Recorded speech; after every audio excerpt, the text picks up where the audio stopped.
اعوذ باللہ من الشیطان الرجیم بسم اللہ الرحمن الرحیم۔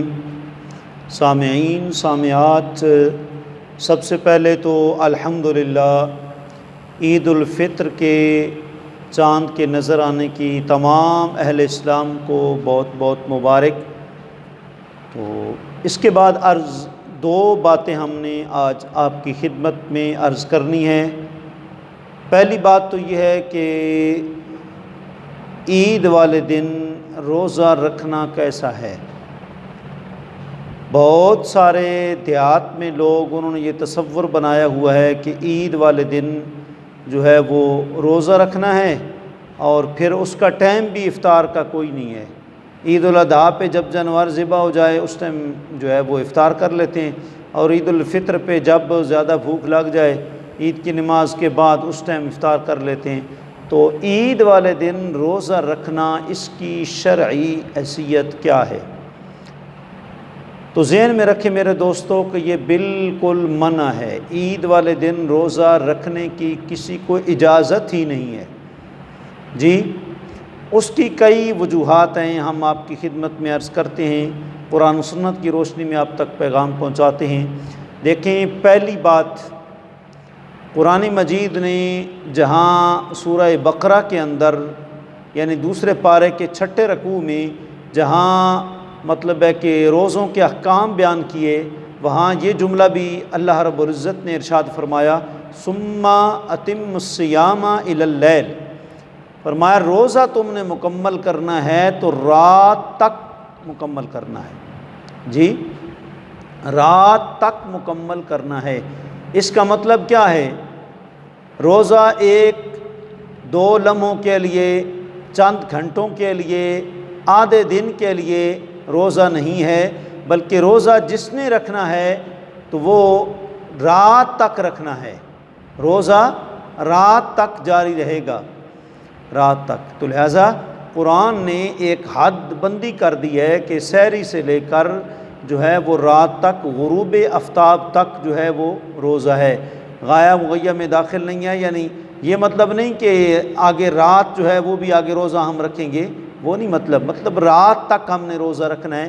یعنی یہ مطلب ہے کہ چند لمحے کے لیے کھانے پینے سے رک جانا جی، یہ نہیں ہے روزہ، بلکہ علاج جو ہے یہاں بات کو بڑھانے کے لیے، جیسے ایک بندہ کہتا ہے حفظت القرآن من سورۃ الفاتحہ الی من الجنۃ والناس، اس کا مطلب کیا ہے کہ میں نے قرآن یاد کیا سورہ فاتحہ سے لے کر کہاں تک؟ من الجنۃ والناس تک۔ اس کا مطلب کیا ہے؟ یہ ایک سارا قرآن جو ہے اس کی تحویز ہے، سورہ فاتحہ سے لے کر سورۃ ناس تک جی۔ اس کا مطلب آپ تک واضح ہے۔ لہٰذا یہ روزہ جو لوگوں نے بنایا ہوا ہے غلط پرستی، وہم پرستی کے شکار ہیں، لہٰذا یہ شرعی طور پر کوئی روزہ نہیں ہے، کیونکہ روزے کے احکام میں رات کی تحدید ہوئی ہے، حد بندی ہوئی ہے۔ اس سے پہلے کوئی دوپہر کو افطار کر لے اس کو کہتے ہیں افطار، کہتے ہیں، روزہ جو ہے وہ پورا نہیں ہوتا، لہٰذا پورا روزہ جو ہے وہ رات تک ہے، ایک بات۔ اور دوسری بات، حدیث میں اس کی ممانعت آئی ہے۔ دیکھیں، حضرت ابو سعید خدری رضی اللہ تعالیٰ عنہ، یہ جو حدیث ہے یہ ابو داؤد کی کتاب الصیام کی ہے، باب فی صوم العیدین کی ہے، دوسری جلد ہے، صفحہ 314 ہے، اس میں یہ روایت موجود ہے۔ حضرت ابو سعید خدری رضی اللہ تعالیٰ عنہ روایت کرتے ہیں، نہا رسول اللہ صلی اللہ علیہ وسلم عن صیام یومین، یوم الفطر و یوم الاضحیٰ۔ حضرت ابو سعید خدری رضی اللہ تعالیٰ عنہ روایت کرتے ہیں کہ آقا علیہ الصلوۃ والسلام نے ہم صحابہ کو 2 دن روزہ رکھنے سے منع فرمایا، ایک عید الفطر والے دن اور ایک عید الاضحیٰ والے دن جی۔ اور بعض ابو داؤد کی روایت میں اس کی علت اور ریزن بھی خود حدیث کے اندر موجود ہے۔ حضرت ابن عمر کہتے ہیں سرکار نے فرمایا کہ تم عید الفطر کو روزہ نہ رکھا کرو اور عید الاضحیٰ کو بھی روزہ نہ رکھا کرو۔ اس کی وجہ یہ ہے کہ عید الاضحیٰ والے دن تم نے قربانی کرنی ہے، گوشت کھانا ہے، اور عید الفطر میں تم پہلے روزے رکھ چکے ہو، اب تم نے روزوں کو مکمل جو ہے وہ توڑنا ہے، ان کا خاتمہ کرنا ہے، تو لہٰذا ان 2 دنوں میں جو ہے وہ روزے نہ رکھو۔ اور بعض روایات میں فقہاء کرام فرماتے ہیں کہ پورے سال کے اندر 5 دن روزہ رکھنے کی ممانعت ہے۔ یہ صحیح مسلم ہے، کتاب الصیام ہے، اور دوسری جلد ہے، صفحہ 800 پر موجود ہے۔ آقا علیہ الصلوۃ والسلام نے جو ہے وہ پورے سال میں 5 دن روزہ رکھنے سے منع فرمایا، یوم عید الفطر، یوم عید الاضحیٰ اور تشریق کے 3 دن، اور بعض روایات میں یوم نہر، یوم عرفہ وغیرہ یہ صراحت بھی آئی ہے۔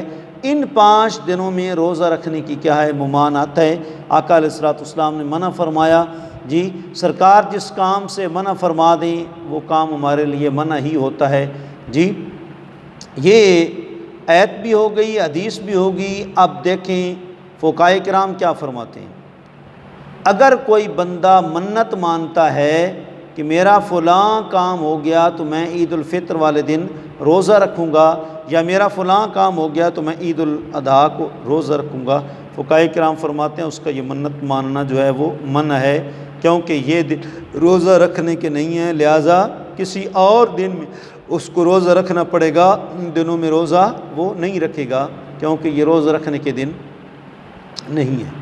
جی نمبر 4 واضح روایت ہے، آقا علیہ الصلوۃ والسلام نے خود ممانعت فرمائی، الا لا تصوموا فی هذه الايام فانها ایام اکل و شرب و بیال، فرمایا کہ عید کے جو دن ہوتے ہیں ان میں روزے نہ رکھا کرو، کیونکہ یہ کھانے کے، پینے کے اور بیوی کے ساتھ ہم بستری کرنے کے ہوتے ہیں۔ لہذا آقا علیہ الصلوۃ والسلام نے صریح لفظوں میں جو ہے وہ ممانعت فرما دی کہ، اور دیکھیں 5ویں بات، عقل کا بھی تقاضا یہ ہے کہ ان دنوں میں روزے نہیں رکھنے چاہیے، کیونکہ اللہ رب العزت عید الاضحیٰ کے موقع پر قربانی کے گوشت کے ذریعے اپنے بندوں کی ضیافت کرتا ہے۔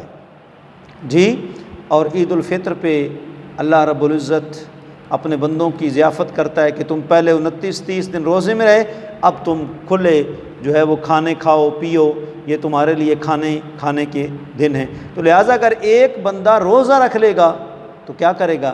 اللہ رب العزت تو ضیافت کر رہا ہے، اس کی مہمان نوازی کر رہا ہے، اور وہ اللہ کی ضیافت سے منہ موڑ رہا ہے، تو یہ تو اچھی بات نہیں۔ جیسے حضرت ابن عمر جو ہے حضور سے عرض کرتے ہیں وسلم، میں پورا جو ہے وہ سفر میں جو ہے وہ پوری نماز پڑھ لیا کروں، آپ نے فرمایا نا، یہ صدقہ ہے، صدقے سے منہ نہ پھیرا کرو۔ جی تو اسی طریقے سے یہ جو عید کے دن ہیں اللہ بندوں کی ضیافت کرتا ہے، لہٰذا جو بندہ روزہ رکھتا ہے اس کا مطلب کیا ہے؟ وہ اللہ کی ضیافت کو قبول نہیں کر رہا، اس سے وہ منہ پھیر رہا ہے، تو لہٰذا اس دن جو ہے وہ روزہ نہیں رکھنا چاہیے۔ جی روزہ جو ہے بے شک عبادت ہے، لیکن اس دن یہ منع ہے۔ جب ممانعت ہر طرح کی عقلی نقلی آ گئی تو لہذا روزہ نہیں رکھنا چاہیے۔ اور دوسری بات، عید الفطر والا دن ہوتا ہے یا عید الاضحیٰ والا دن ہوتا ہے، عزیز و اقارب بالخصوص والدین، اساتذہ جو اس دنیا فانی سے جا چکے ہوتے ہیں، ان کے لیے بھی تو ہم نے کچھ جو ہے وہ تحفہ بھیجنا ہے۔ حجت الاسلام ابو حامد محمد بن محمد غزالی رحمۃ اللہ تعالی علیہ، آپ لکھتے ہیں مکاشفۃ القلوب کے اندر، فرمایا کہ جو شخص عید والے دن 300 مرتبہ سبحان اللہ و بحمدہ پڑھ کر جتنے بھی مرحومین ہیں اس دار فانی سے جو جا چکے ہیں ان کی روح کو اصال کرتا ہے، اللہ تعالیٰ ہر قبر میں 1000 نور داخل کرتا ہے، اور جب یہ بندہ کل فوت ہوگا تو اللہ کریم اس کی قبر میں 1000 جو ہے وہ نور داخل فرمائے گا۔ تو لہٰذا سبحان اللہ و بحمدہ، بعض روایات میں حضرت جو ہیں وہ ابن عمر کو اور حضرت معاذ بن جبل کو اور حضرت انس کو حضور نے فرمایا کہ سارے کلمات سے بہترین کلمات ہیں سبحان اللہ و بحمدہ، تو یہ عید والے دن پڑھنے چاہیے۔ اور بعض روایات میں ہے کہ جو روزانہ ان کو یومیہ یعنی ڈیلی 100 مرتبہ پڑھے گا تو اس کی قیامت والے دن سب سے وہ نیکیوں میں آگے ہوگا، اس سے آگے کوئی بھی نہیں بڑھ سکے گا سوائے اس کے جس نے یہ وظیفہ کر لیا ہوگا۔ جی تو اس لیے یہ بہت بابرکت کلمات ہیں سبحان اللہ و بحمدہ، ان کو جو ہے وہ پڑھنا چاہیے، اور پڑھ کر اپنے مرحومین بالخصوص والدین اساتذہ مشائخ ان کی ارواح کو جو ہے وہ ایصال ثواب کرنا چاہیے۔ اللہ کریم آپ کو ہم سب کو عید کی خوشیاں نصیب فرمائے۔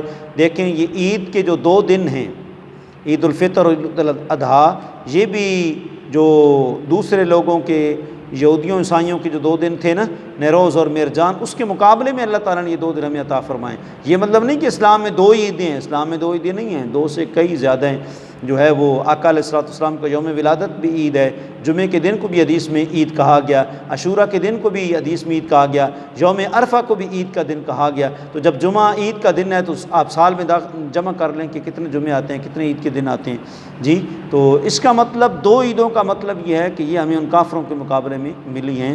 اور یہ بھی ذہن میں رکھیں کہ فرشتوں کی جو عیدیں ہیں وہ رات کو ہوتی ہیں، ایک شب برات ہے اور ایک شب قدر ہے، اور مومنوں کی عیدیں جو ہیں وہ دن کو ہوتی ہیں، عید الفطر اور عید الاضحیٰ۔ ان کی رات کو کیوں رکھی گئی؟ کیونکہ وہ دن رات اللہ کی تسبیح کرتے ہیں، ان پر غفلت طاری نہیں ہوتی۔ ہماری دن کو رکھی گئیں کیونکہ اگر رات کو رکھی جاتی تو ہمارے اوپر غفلت طاری ہو جاتی، اس لیے اللہ کریم نے فرشتوں میں اور انسانوں میں فرق رکھنے کے لیے یوں عیدوں کی تقسیم کی ہے۔